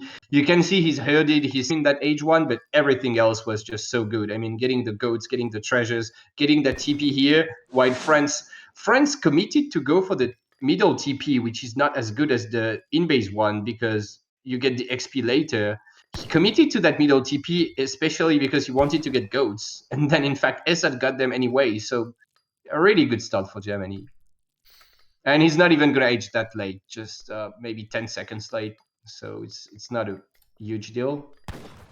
Ezad's been trying his best to herd in 3 hunts, the 2 caribous and possibly the second bighorn sheep, but both those guys have now been shot at once, so it'd be quite hard to herd these guys any further, so probably we'll just leave them and hope they just magically walk in though. But lots of resources underneath Ezad's town centre. I'm sure it's a similar story here for Harker as well. Stable being thrown down by 2 CDB fast from Harker. We'll also see a stable from Ezad as well, so standard Cav semi-FF play from both players. And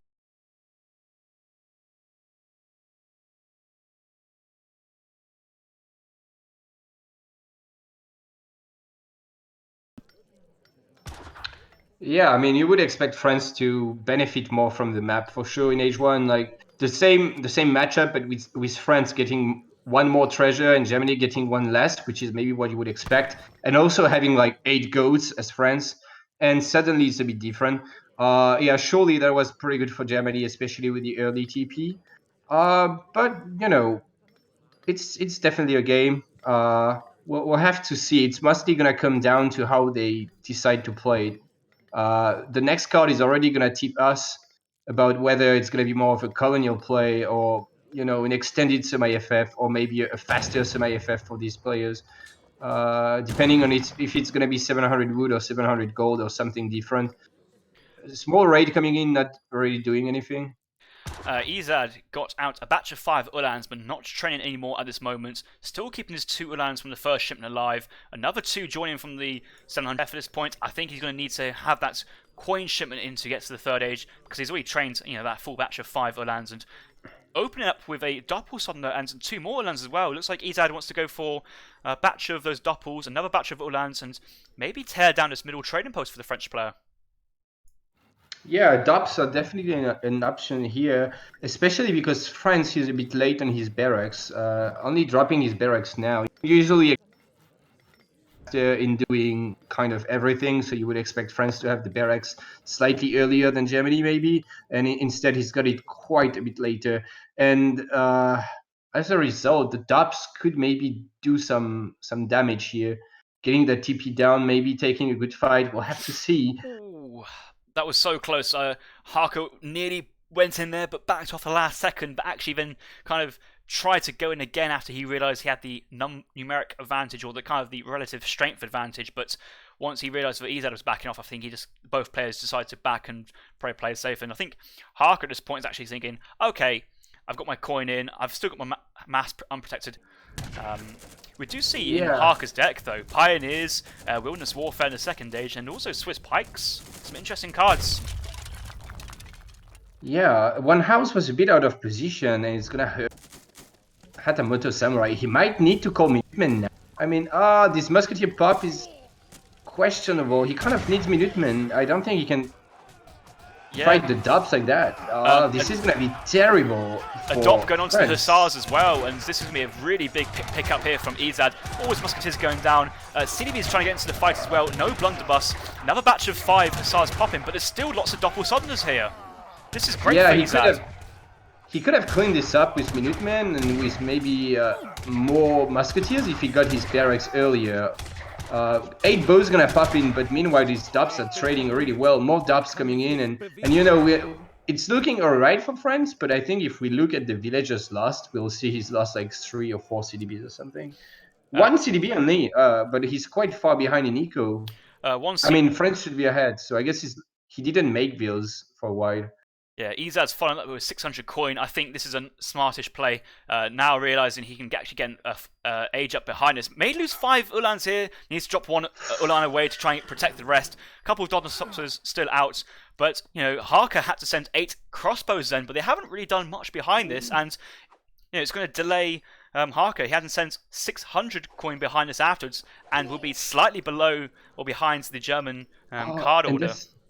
And there's also so many Dops. I mean, you can't push without masks here. If you get caught by Doppel Ulan and you don't have any masks to block, you're gonna just die, right? These bows will get snared and just die. And the Huss are not gonna be able to block because of the Dops. So yeah, Hatamoto Samurai has to pull back a bit. He's gonna age up before Germany, which is definitely something. He did kill a Vil. But yeah, I would say Germany is ahead. I mean, he's going to get the TP down as well. Although France does have another TP. But yeah, that did look pretty good for Germany. But, you know, it's a game still. Maybe a little bit of favor in Germany, but not too bad. Gonna maybe defend his trading post, actually. Germany being a little bit shy, I think he could try to go in, but he's maybe afraid of some more Musketeers. Minutemen also gonna... Minutemen? He just called Minutemen?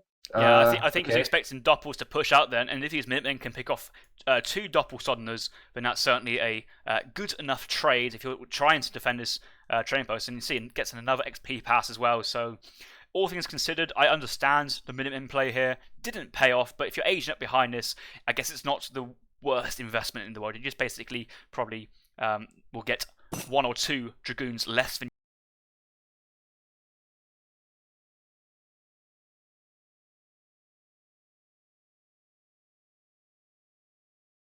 defend his crossbows, but at some point you're like, okay, yeah, what if I lose my 8 bows? Like, just lose them, right? If they die, they die. You don't need them in H3. Is it really worth calling Minutemen and making 5 masks just to potentially defend your crossbows? I don't think it's worth. I think I might as well see them die than invest so much into defending them. Because now if you look at the French army, he's got a bunch of kind of useless units. But also, Doppel Southerners underneath other army, though, hard to kind of micro out and actually can do lots of damage. So I do think Doppel Southerners will have a part to play in the next engagement, but 8 skirms, batch of 5 being trained, and like I say, Ezad focusing on this skirmish as well. Harker is now focused on skirmishes, but he has the Minutemen taking pop, crossbowmen's low range, musketeers just awkward at this point, and only has a few dragoons and still has quite a few of these hussars out. Like, the military population is in favour, but oh wow, 5 war wagons. That's a good first batch to get out in the third age. Yeah, but I don't really like the war wagons. I mean, Dots are not that great.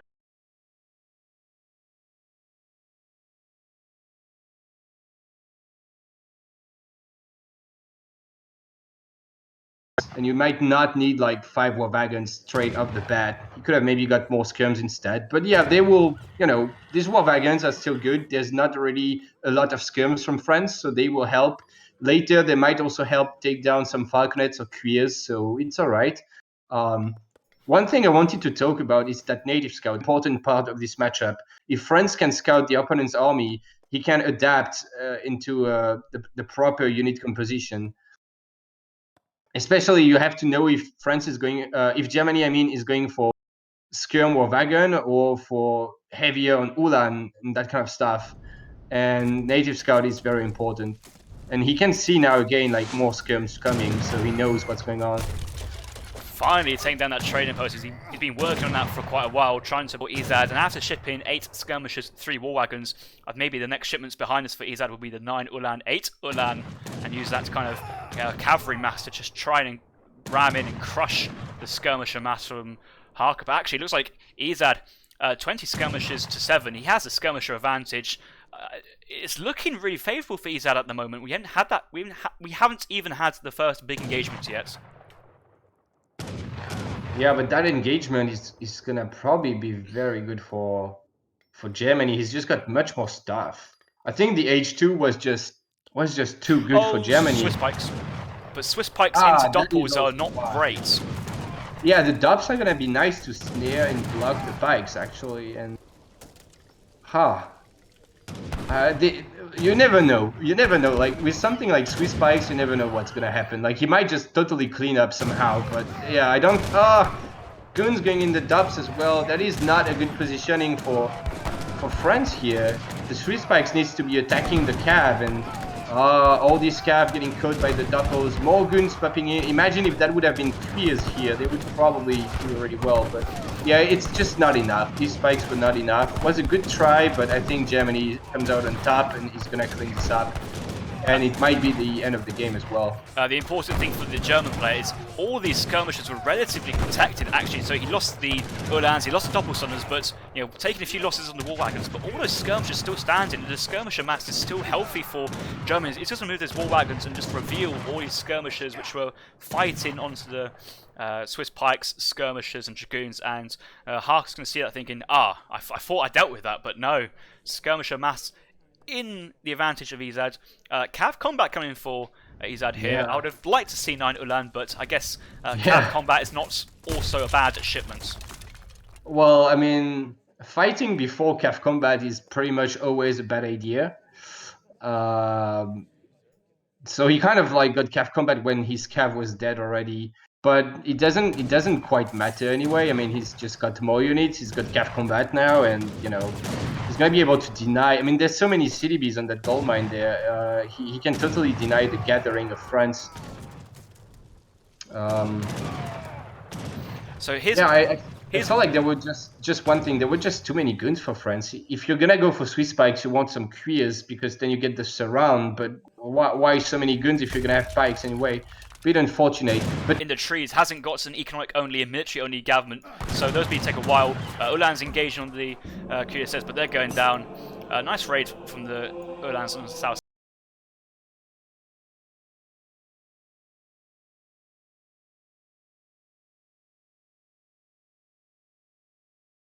It was a interesting game. Actually, if you look at the military graph, it seems like Ezad got a very bad trade in the German base in the French base in H2. Somehow. Yeah, because lots of those were the Ulan 2 pops, so overrepresented, and he did march in with 5 dops followed by 4 dops, and enough of those CDBs were fighting, a few musketeers, and a few of those dops kind of felt like they had been overcommitted and had to try and trade off. But a lot of those hussars went down, and I think. You need to remember that spike of units afterwards was that 8 Expo shipment, which delayed Harker's kind of momentum into the third age. Just imagine if those 8 bows, 5 musks, and those minutes were never trained from Harker. Obviously, try to play as safe as possible, but that would have been giving him a much better position for him to go into the third age. He might have lost some buildings though to the Dobbs, but what I really think he should have done. Either call Minutemen earlier in that fight, instead of the 8 bows actually, or just get his barracks up in time and you should not pop 5 musks after Germany has 5 dops, right? If Germany makes 5 dops and crosses the whole map, you should have 10 musks out already, and then you're fine to just defend, no problem. So it was a little bit sloppy from Hatamoto Samurai maybe, and meanwhile he did lose a house, he lost a CDB. What do you think about the 12 Swiss pikes? If you look at Harker's deck, he doesn't have the 10 Jaegers, and 10 Jaegers is also available for the French civilization.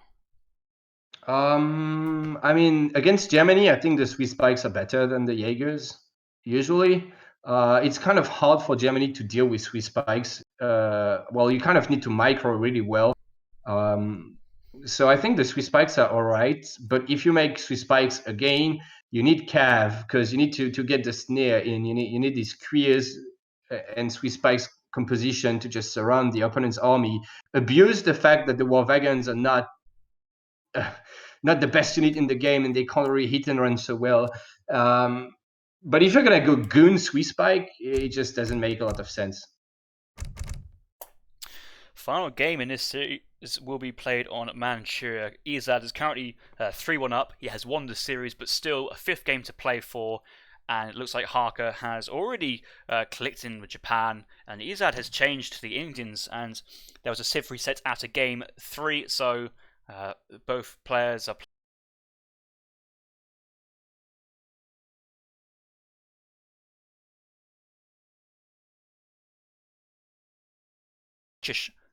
map. And who did we did see though Harker picking up the win in game number 1 in the Jap mirror. So both players playing a civ they've won so far. Of livestock, even the small water potential, which can be nice for Japan, just shipping these boats maybe. So this is definitely a solid map for both of these civs. Makes a lot of sense to pick that. And hopefully for Hatamoto, Samurai is going to be able to get 1 win in, because 2 to 3 is not too bad, but 1 to 4 is not a very good score for your team. Obviously, only 1 point and giving 4 to the opponent team can be quite painful. So he probably really needs to win that game now, and we'll see if Hatamoto Samurai can pull it. Yeah, I guess not as painful as losing 5-0. Cough, cough, Diaruga. Yeah, well, that is also painful for sure. Jokes aside, though, final game here. Harker spawning into the northeastern map, playing as Japan and Civilization. We see Ezad spawning into the southwestern map, playing as the Indians. It was a Harker to pick first due to the final game. Harker representing the Nila Ninjas, and Ezad countering with the Indians, and both players are playing with a civ. They have already won so far in the series. Harker's going to pick up the 2 yaks on the north side first, but looks like the yaks to the south is going to go to the Ezad, so both players getting 2 yaks apiece to start off with. Yeah, that cherry orchard just not quite being able to grab the yaks in the bottom just because it's a bit slower than the elephants. So getting 2 yaks each. It was a wood stun, I believe, and India being able to train 1 more veal without chopping. So that is a good denial of this treasure. But that's interesting how he's backed away from it, because he knows that those 2 lions will kind of reset full HP instead of trying to go for it. And I guess why risk a steal? Like, you don't really want to be so time with boss explorers trying to get a wood treasure, which you might even at the end, when you could instead be, getting, well, these went to Japan, but it could have gone to India, right? Like, he's just trying, instead of wasting his time on that wood treasure, trying to find the extra yaks. But so far, Japan has 1 more yak. It's pretty even. They did not really get any treasures so far, so it's a sort of even age 1 at this point. The other wood treasure is located here nearby another yak. Defensive gold mines for both players, so it's this kind of version of the spawn where you have gold and go onto that shrine. But now that they only attracted the 4 musk deers, he has to escort these yaks back towards the Toshoga shrine if that gets dropped down. Yeah, it's not always easy to actually task your livestock on the shrine.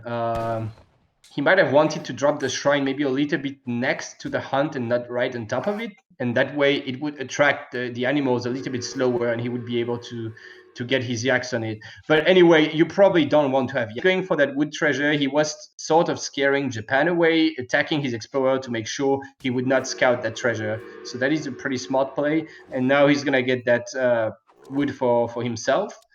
He's got a veal in queue right now, and he's not chopping anything because he wants to age up.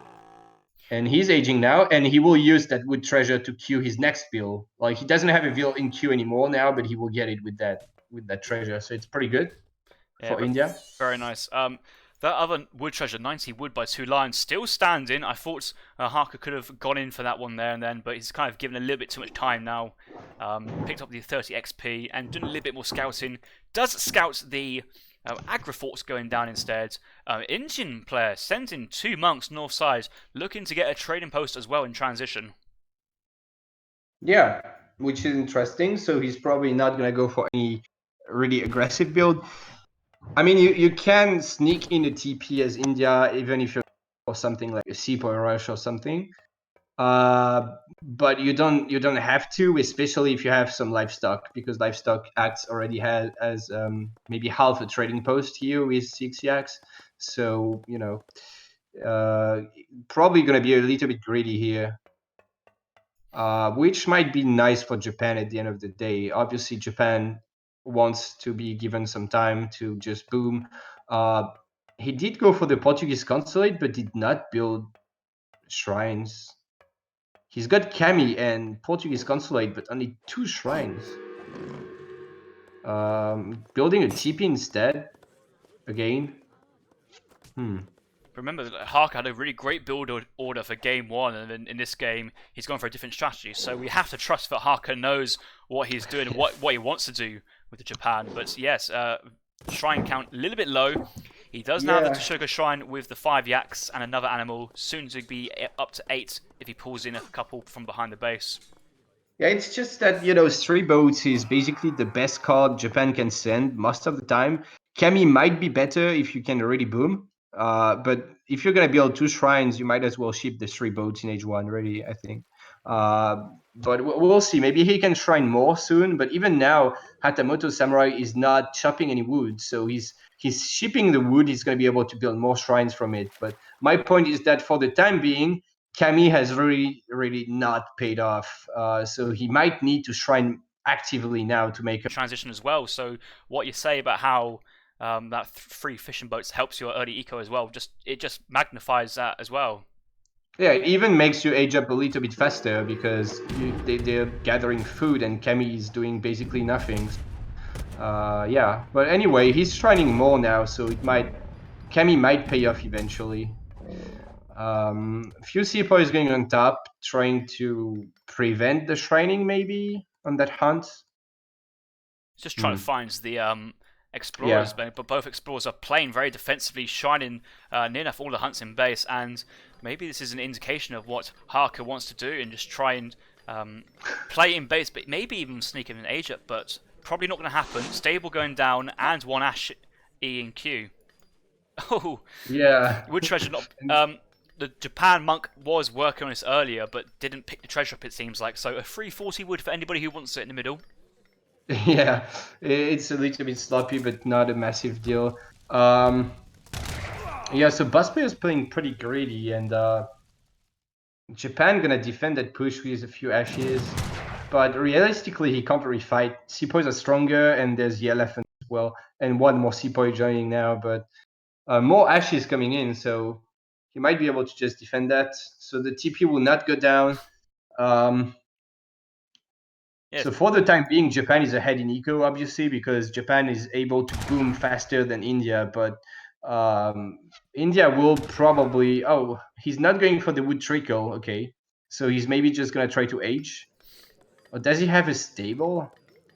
It's looking like he's chopping a lot of wood, so I don't know if he wants to age just yet. But then again, what is he going to do with the gold if not age up? 3 Ottoman Gardener Hussars. It's just interesting. Seapoys are slightly cheaper than Ashes because they're slightly more food and less coin, but the same price. He's just realised that 40 wood, so he's picking out now. But yeah, Seapoys more HP and more attack than the Ashigarus if you're not including speed as a factor of that unit stat. Yeah, definitely. I'm just kind of confused about what India is doing. I'm not gonna lie. I don't understand. He's just shipped 600 gold and he's stacking it and he's making more units. So it doesn't look like he's even overpopped. So he must have a unit ship queue like 4 sours or something. But I don't know what the 600 gold does. Going 4 sours coming in as next card. So that's the cavalry support with the 3 Ottoman Gardeners and monks, relatively high HP. So good cavalry options here for Ezad, but Harker has just mass pure Ashigarus and a few Nagis now, so no Yumis behind us for the cavalry. Yeah, and like I said again, Ezad is floating even more than 600 gold, so he's basically a shipment behind right now. Like if they fight, it's like he could have 5 more sepoys, for example, like a sepoy shipment instead of 600 gold in the bank. So you know it's not gonna help Ezad get a good fight here. But he does have more stuff, kind of. But yeah, just one Sawa gonna go down, and I don't know how much India can already accomplish with this pressure just now. He might have wanted to age up with the 600 gold. Now he's gonna age, but you know, meanwhile he shipped 4 Sawas and they did just nothing. So it's not ideal for India. Yeah, and Ezad could have actually sent the foreign login at that point to kind of really help his eco at that Yeah. point. So certainly good points. And it feels like it's similar to what happened last game with Harker sending the 8 Expos, which kind of delayed that age up when he didn't really need to. Similar here from Ezad, sending 4 Sours, 1 Sour going down to a volley from the Ashigaros, and these Sours haven't actually done any damage yet, so deleting 1 Sour and doing nothing else with these guys, so a bit of a wasted shipment Yeah. there. But then again, Japan might feel pressured because he saw the force. Okay, India is staying H2 a little bit longer, and maybe maybe Japan is not going to age just yet as a result of that, and so there could still be some value out of these Sawas because you see now Japan is committing to colonial with that daimyo as well, Yeah, and he's after almost sending housed. 600 coin twice for a batch Yeah. of 10 Nagis and Daimyo support on top of these predominantly Ashigaru mass, may want to try and ship an Ashigaru attack upgrade afterwards. Is now on the Japan consulate, military rickshaw slightly forward out of position, but expecting to see a few clubmen being trained as well at some point. Yeah, right.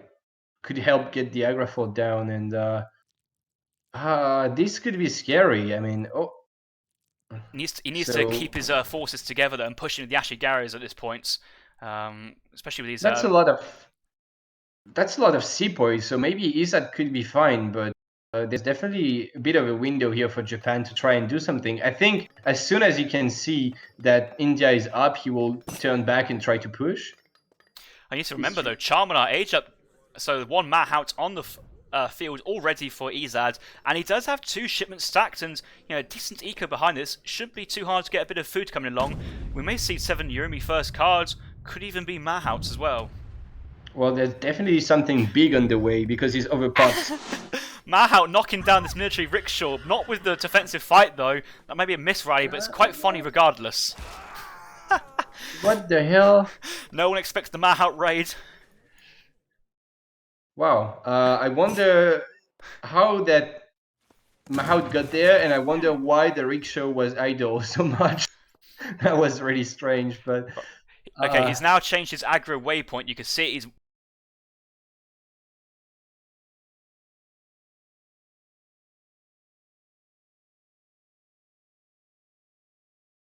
our sepoy being trained at the moment, waiting for that bad boy to come up the field before engaging, looks like. That Mahout is almost dead to the Minutemen, though. That was a really good value out of these Minutemen. But yeah, we have to keep in mind Japan already used part of his 600 gold shipments, and so it's going to be harder for him to age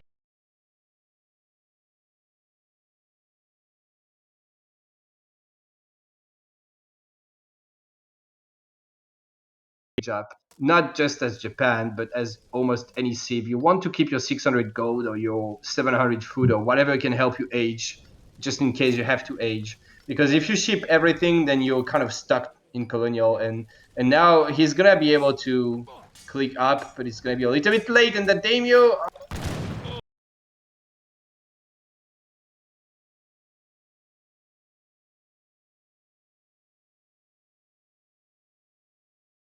About well, he does have 16 Nagis though being trained, but he needs to kind of try and hold off and wait for those veteran techs to come in, and that's Fortress Age shipments. And I think he just needs to not get caught now. Yorumi is getting on Ashes. Nagi is going on top of the sepoy. This is not the positioning you want as Japan here. I think it could have been fine, but this is not gonna go well for Japan now. India can just melee all his sepoys if he wants to and clean this up probably. That is very awkward. He could have positioned himself better and be totally okay here. And now he's up, but he's lost most of his units, so he's not going to be able to upgrade his big mass of ashes once he's in Fortress. So that is definitely awkward. Even that one Yorumin now doing so much damage, and Yeah, also that training could another have. batch of Nagi Natters, but Nagis is not what you really want versus these disciplined Sepoys with their Mantabdar Sepoys still at really high HP, 352. Be quite hard to pick that one off. Yeah, I So wonder why he's made so many Nagis as well. So down. Naginat is committing. The Age Up's only just come in, and he's basically lost that entire army before that Age Up's come in and 2 shipments. So really unfortunate for the Japan player, kind of losing everything he has, trying to go for that Fortress Age, and even towards the end not having any villas on the Golden Pavilion. Hark haven't typed GG there, and if it wasn't GG then, a 3 Manhout shipment afterwards would certainly be GG. yeah, I really think this came down to micro and positioning. Hatamoto Samurai could have been just totally fine there. I think he had enough units, and he started by hit and running pretty well, and then he just sort of gave up and got caught by the big ball of Yorumi and Sepoy and lost the game. But he could have been just okay there. Uh, but interesting game for sure, and Ezad taking it, so bringing 4 points to what. Yeah, New World Challenge is looking very strong at the moment. They did have a good week versus the CMCs. You wouldn't know anything about that, would you? I don't remember that. I only remember my game, but I mean my match and nothing else that week. Yeah. Quick look at the villager population. Good populations from both players, but you can see how India kind of catches up with that 4 shipment from Japan just due to their kind of shipment bonus they get from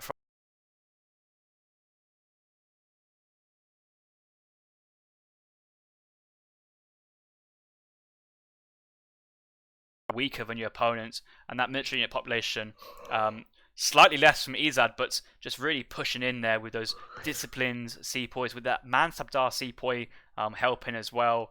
But then those Yurumis catching that Ashi mass. Ashi's having to stop to fight with the Yurumis, but that's just allowed the Sepoys in range and just really, really good fight there for Ezad. And the Naginatas remaining just weren't the units for the job to deal with the Sepoys, and then the game ended there. So Yeah. that's the final game of this series. Ezad taking it 4